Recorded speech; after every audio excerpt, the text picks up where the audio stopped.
yanayojiri na vile vile ni yepi tunatarajia katika siku ya leo, na moja kwa moja tunafululiza, lakini wakwetu wananiita Joash Onsare. Huenda sasa shule zikafungulia Januari mwaka ujao. Haya ni kulingana na waziri wa elimu Profesa George Magoha, ambaye amesema kwamba baada ya mazungumzo na wizara ya afya imebainika kwamba kilele cha virusi vya korona huenda kikawa mwezi Septemba na kwenda chini mwezi Januari mwaka ujao. Amedokeza kuwa mazungumzo na washikadau mbalimbali yanaendelea, ila kwa sasa uamuzi uliopo ni kuwa shule zitafunguliwa msambao huo utakapopungua.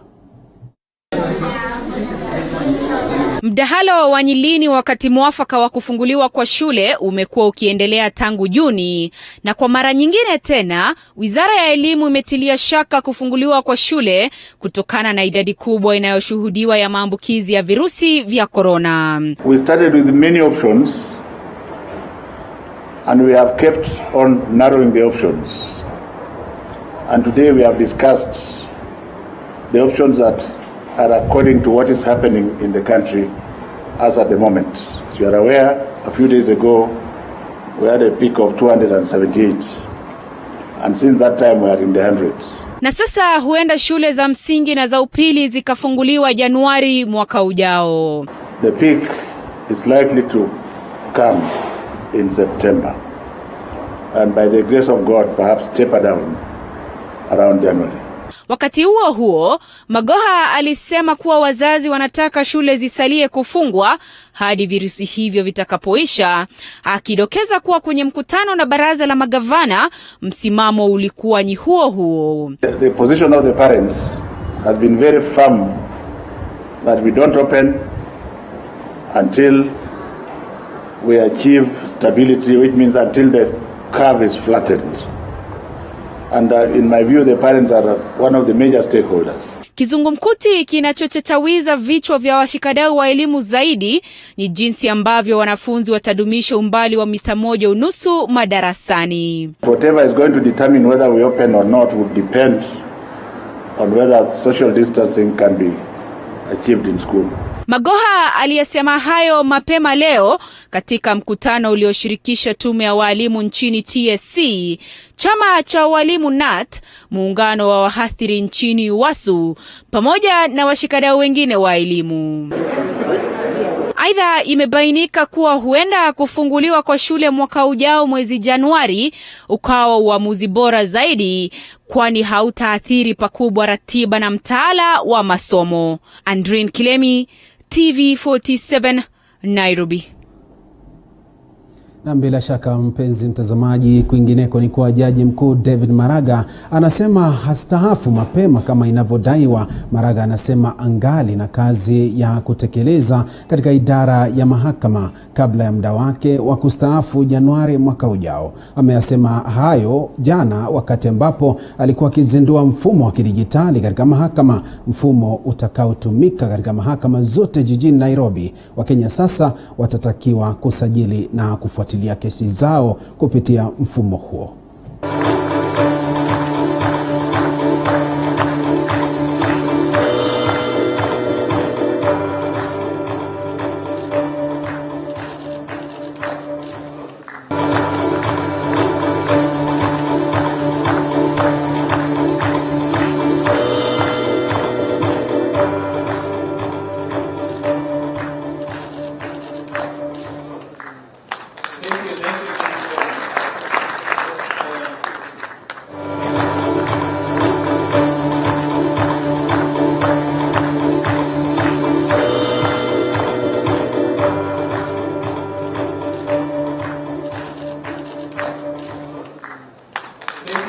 I'm still around for a while.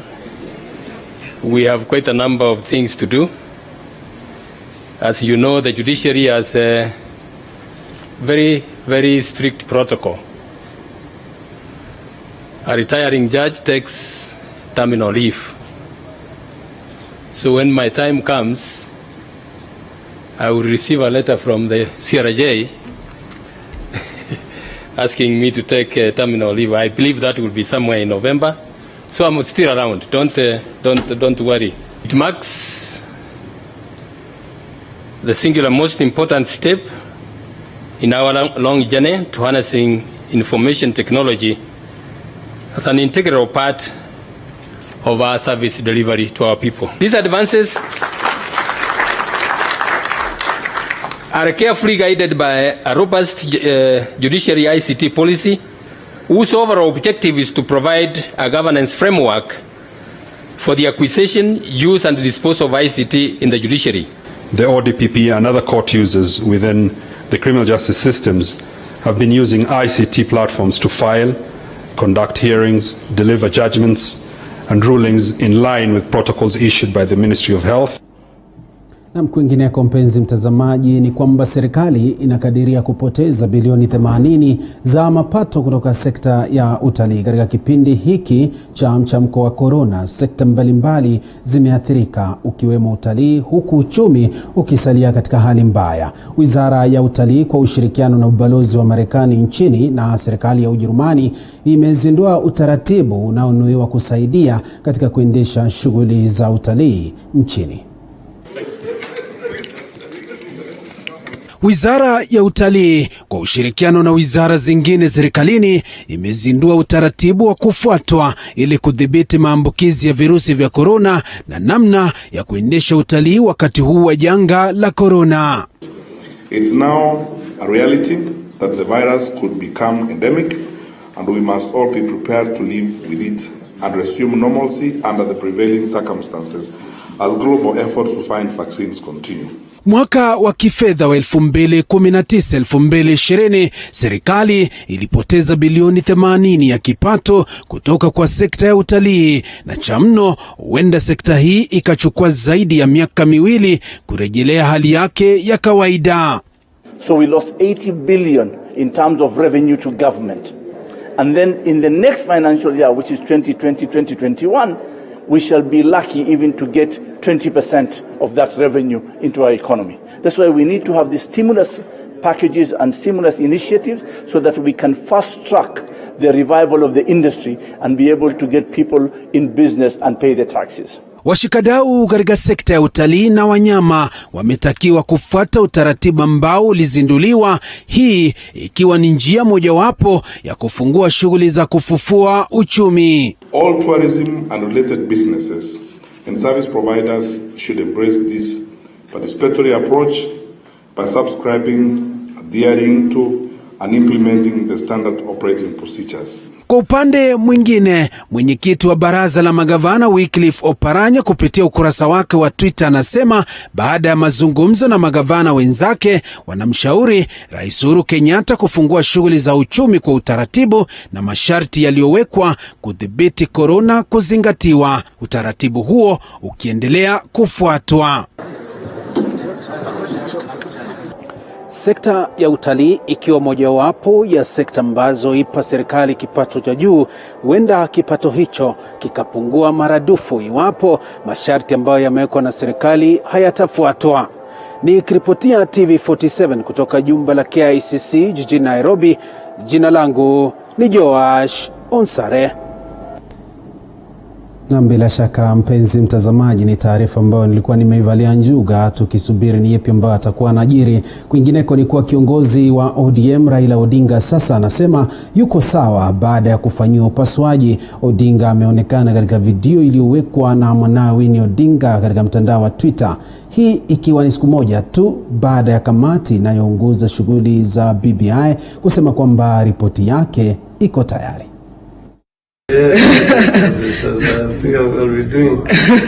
Akiwa amevalia shati la rangi ya manjano na kaptura ya rangi ya samawati, Raila Odinga amesema kuwa yuko sawa. Raila akizungumzia afya yake kwa mara ya kwanza tangu kudaiwa kuondoka nchini kwa matibabu. Anasema kuwa anajihisi mwenye nguvu na hali yake ya afya sasa ni heri. And it's just wonderful. It makes you recover so fast. That's why I'm up and about right now. Raila amekuwa katika milki za Kiarabu kwa upasuaji katika mguu mmoja na hajaonekana hadharani kwa muda. Wiki hii familia yake ilisema kwamba huenda Raila asirejee hapa nchini wiki hii, lakini wakasisitiza yuko salama. Na hii leo kaonekana kwenye video iliyochukuliwa na binti yake Rosemary Odinga kutangazia ulimwengu babaye yuko salama salimini, kinyume na wengi walivyotarajia. Kurejea kwa baba kukijiri siku moja tu baada ya kamati inayoshughulikia mchakato wa BBI kusema kwamba ripoti yake iko tayari. Kamati hiyo inayoongozwa na Seneta Yusuf Haji ilikamilisha majukumu yake jana, tayari kuwasilisha ripoti hiyo kwa Raila Odinga na Rais Uhuru Kenyatta. Mchakato huu wa BBI una maana kubwa kwa kinara huyo wa ODM na kwa kila hatua lazima ahusishwe. Mwangi Maina, TV 47, Nairobi. DJ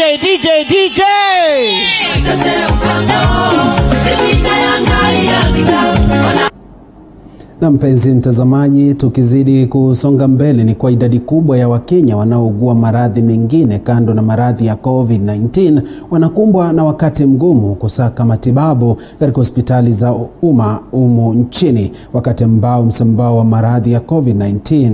Mwanahabari wetu Boniface Barasa aliweza kutembelea hospitali moja iliyompoteza mmoja wao kutokana na ugonjwa wa saratani.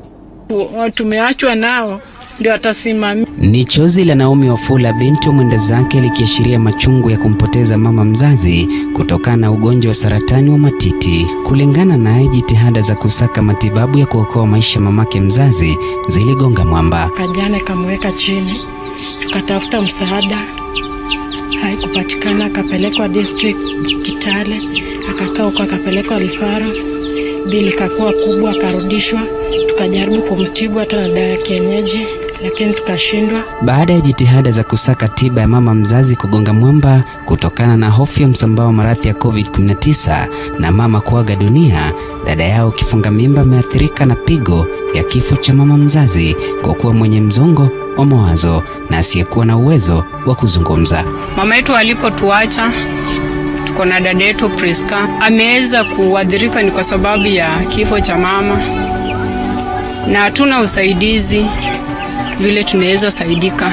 So saizi haongei, hafanyi chochote, hatumuachi, na tunaona mahali pale kuna ugumu.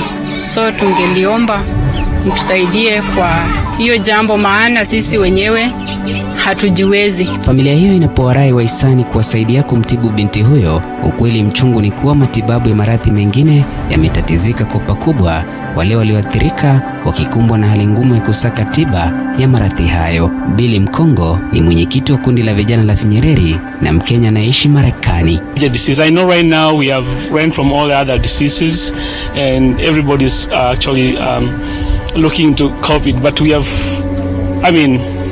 I'm sorry to say so, but look, from COVID, I think we have about 140 deaths.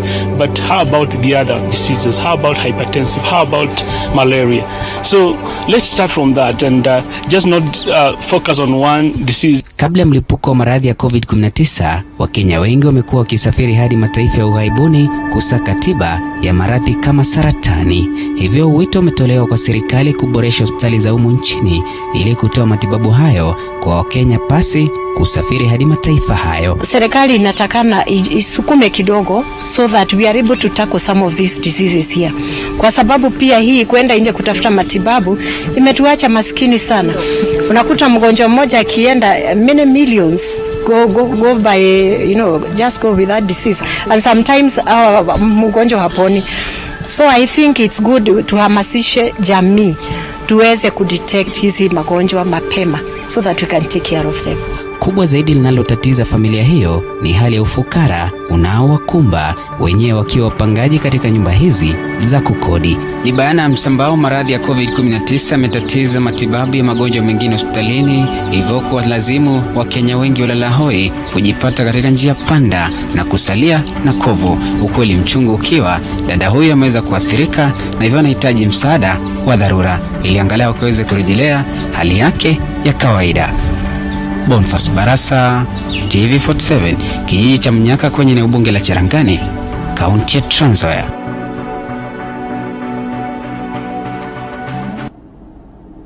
Naam, katika masuala ya kuinua uchumi ni kwa Wizara ya Kilimo imezindua mradi mpya wa ufugaji wa mbuzi katika kaunti ya Nakuru. Mradi huo mpya unaowalenga vijana na akina mama unanuia kuinua hali ya kiuchumi katika eneo hilo. Wizara ya Kilimo imezindua mradi ya ufugaji wa mbuzi wa maziwa katika kaunti ya Nakuru ili kuwapa ajira wakaazi wa eneo hilo. Vijana itatusaidia kwa kupata mapato. Ndio tunatarajia tukue breeders wa mbuzi area hii ya Molo sub county. Itatuajiri vijana. Mradi huo utawapa vijana ujuzi wa kubadilisha maziwa ya mbuzi kuwa bidhaa zilizo na mauzo ya juu. Ukipata lita ya maziwa ya mbuzi inauzwa kwa shilingi 100. Kwa hivyo ukilinganisha na ile maziwa ya ng'ombe ni 40 shillings. Wanaojihusisha na ukulima huo, hata hivyo, wanasema changamoto zinazotokana na ufugaji wa mbuzi kama vile bei ya juu ya vyakula vya mifugo. Ng'ombe inahitaji sehemu kubwa, mbuzi inahitaji sehemu kubwa ya kulisha. Sasa kama vijana, mtu akipata yake moja, at least ataweza kulisha jamii yake na atapata mapato na hata hiyo maziwa atauza. Zaidi ya vikundi 20 katika maeneo ya Molo, Njoro, Kuresoi, Bahati na Naivasha vinatarajiwa kufaidika na mradi huo. Nikiripotia runinga ya TV47, jina langu ni Muhammad Ali. Na bila shaka itakuwa afueni kwa vijana hao na vile vile akina mama hao. Kwingineko ni kuwa kamati ya bunge la kitaifa kuhusu ardhi inatarajiwa kuzuru shamba la Del Monte kuhusiana na utata wa shamba hilo. Mwandishi wetu kutoka eneo hilo Wero Mwangi na taarifa hiyo. Kamati hiyo ya ardhi inatarajiwa kuzuru katika shamba hilo huku kukiwa na utata kuhusu umiliki wa shamba hilo. Muda wa kampuni hiyo kukodisha shamba hilo unatarajiwa kukamilika mwaka wa 2022. Serikali za kaunti za Murang'a na Kiambu zimetishia kutoongeza muda huo. Kundi moja la wakazi wa Kandara limekuwa likidai kwamba shamba hilo lilikuwa lao kabla ya kufurushwa. What is clear and true, the only land that would have been claimed by Del Monte is RR 12203/1 and 2. All the other lands are not there. Is over 17,000 acres that are in question, and it will be more when the surveyors enter the land. Meneja mkuu wa kampuni ya Del Monte Stagios Karemotas katika kikao cha awali na wanahabari alisema kuwa wako tayari kupatiana shamba lolote balo litapatikana kuwa si lao. He requested for a joint resurvey of our land because we strongly believe that we only utilize the land that we own with our leasehold agreements with the government. In the unlikely event that additional land is found, we are very willing to surrender it. Mbunge wa eneo la Thika Patrick Wainaina ametoa ombi kwa Rais Uhuru Kenyatta kuingilia kati na kutatua mzozo wa shamba hilo. Del Monte has employed 7,000 people. About 90% of them sleep in Thika. So if Del Monte moves away from Thika, it can be very devastating because you are saying 7,000 jobs lost in one day. Thika can be a ghost town. Huh? So what I am doing is that no matter whatever the facts are, whatever is making the counties not sign, renew the lease for Del Monte, I think is totally irrelevant right now. What we should be talking about in this country is how we can be able to create jobs, not to destroy or to lose the jobs that we already have. So I'm even calling the presidency to look into this. Shamba hilo hutumika kwa ukulima wa mananasi huku kampuni hiyo ikiwa na wafanyakazi zaidi ya 7,000. Nikiripotia runinga ya TV47 kutoka mjini Thika, mimi ni Wero Mwangi. Na mpenzi mtazamaji, matangazo haya, taarifa hizi za matukio mtambuko unazipata kwenye Facebook Live TV47 Kenya na vile vile kwenye Twitter @TV47KE. Tukizidi kusonga mbele ni kwa gavana wa kaunti ya Makueni KIBWANA amekabiliwa na kibarua kigumu mbele ya kamati ya bunge la Seneti kuhusu uhasibu wa fedha za umma kuhusiana na miradi mbalimbali ambayo imekwama katika kaunti yake. Maseneta wakiibua maswali kuhusiana na uhalali uhalali wa miradi yenyewe, japo gavana KIBWANA amesisitiza hamna fedha zozote zilizopotea, kwani yeye hufanya kazi kulingana na mahitaji ya watu wa Makueni. Shouldn't you order that the documents be provided to the auditor, so that then when the auditor is checking physically, they are checking physically what they have seen on paper? And the reason I say so because Senator Gura and I landed in this playfield listed as number 20 for an investigation and historical injustice on projects listed as 20. I'm aware that this particular field has been washed away because of the rain. So it's important that the documentation on this completion and whatever is going on is submitted first. You don't just say you're giving this money. So maybe if the governor can, in his responses based on your ruling, can be able to be clear whether this project ever started or whether it was tendered, and if it was tendered, how much money has been lost. You convene people in their locations or in their wards and tell them that what is available for prioritization of projects in that ward is 10 million. So let us hear what you think are of priority. And you are not allowed to budget beyond what is in the basket.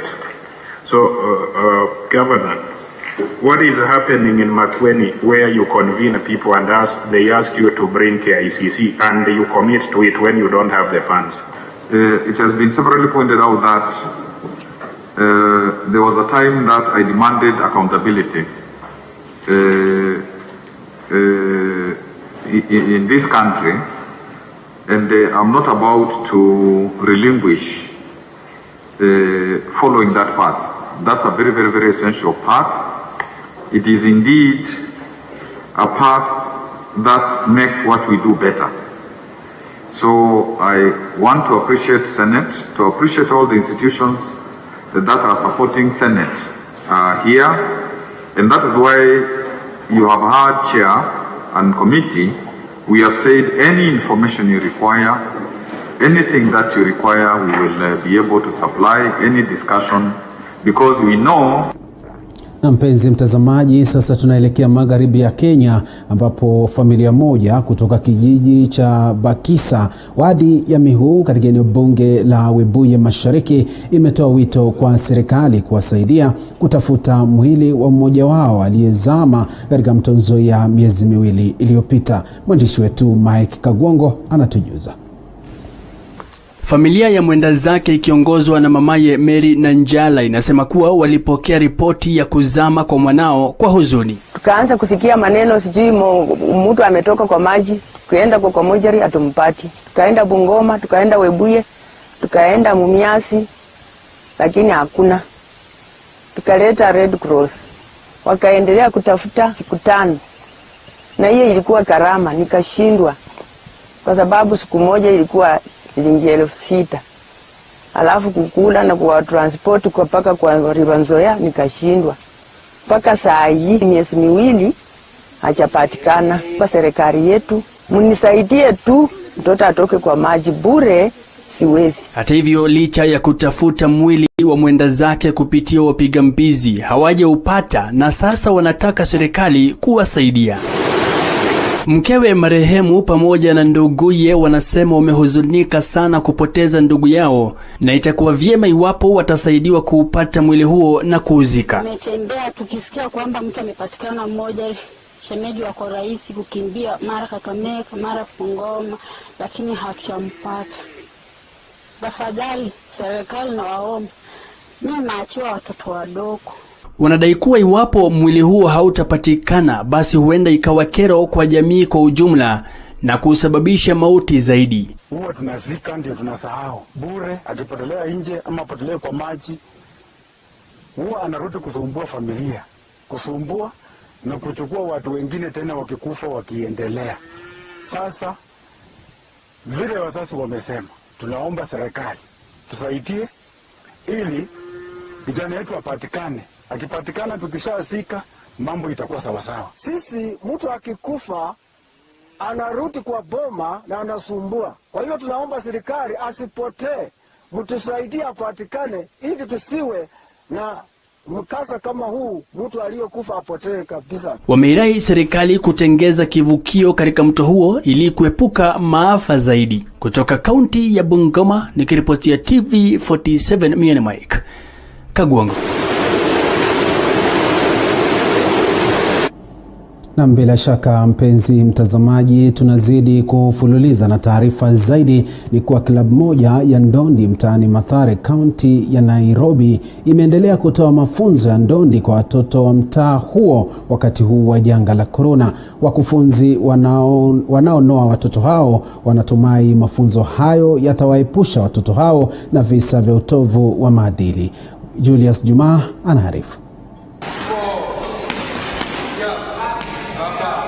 Kwa sasa hii ndio ada katika klabu hii ya ndondi, MATHARE North Boxing Club, iliyo katika mtaa duni wa MATHARE kaunti ya Nairobi. Wanafunzi ambao kwa sasa wamekatiziwa kisomo chao kutokana na janga la korona wakikumbatia mchezo huu hadi pale ambapo hali itaimarika na shule kufunguliwa. Wavulana kwa wasichana wote wakicheza ngoma ya ndondi kwa sababu anuai, anavodokeza Vanessa Wanjera. Train because I want to be a champion, and instead of staying in the slums, I come here and start training with my colleagues here in the gym, and I prefer training than idling in the slums with those girls who can lead me to bad ways.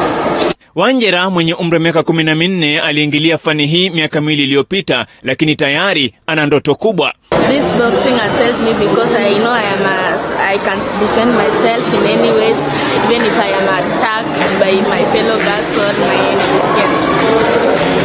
Mafunzo haya yanatolewa bwerere kwa watoto hawa kama njia ya kuinua mtaa huu duni. John Kimani ni kocha msaidizi na vilevile mwanafunzi wa zamani wa klabu hii iliyoasisiwa mwaka 1985.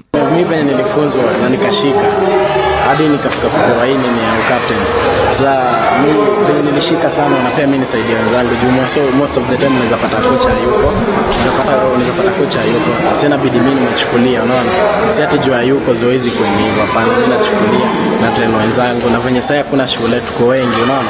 Na kocha hizi manage kutrainisha wote. Sina bidii mimi namsaidia. Maagizo yaliyotolewa na serikali kudhibiti msambao wa ugonjwa wa korona yamepewa kipaumbele hapa.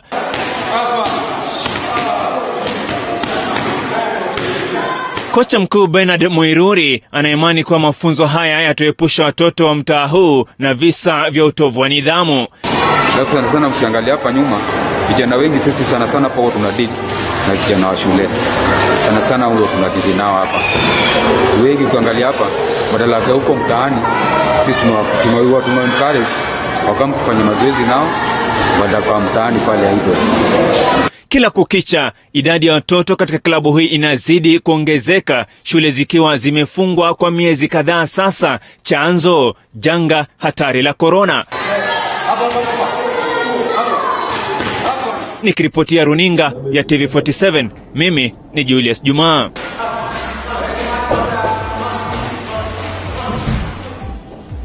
Na mpenzi mtazamaji, kufikia hapo ndipo tunahitimisha taarifa hizi za matukio mtambuko siku ya leo, awamu ya saa 3. Usisahau ya kwamba ikifika saa 5 mambo yatakuwa bomba bin bomba, haswa kukuletea pia kipindi hiki matukio mtambuko kwa taarifa hizi na zingine zaidi. Wakwetu wananiita Joash Onsare na kutakia kuwa na mtazamaji mwema na vile vile siku ya kufana na ya kukata na shoka. Kwa heri kwa sasa.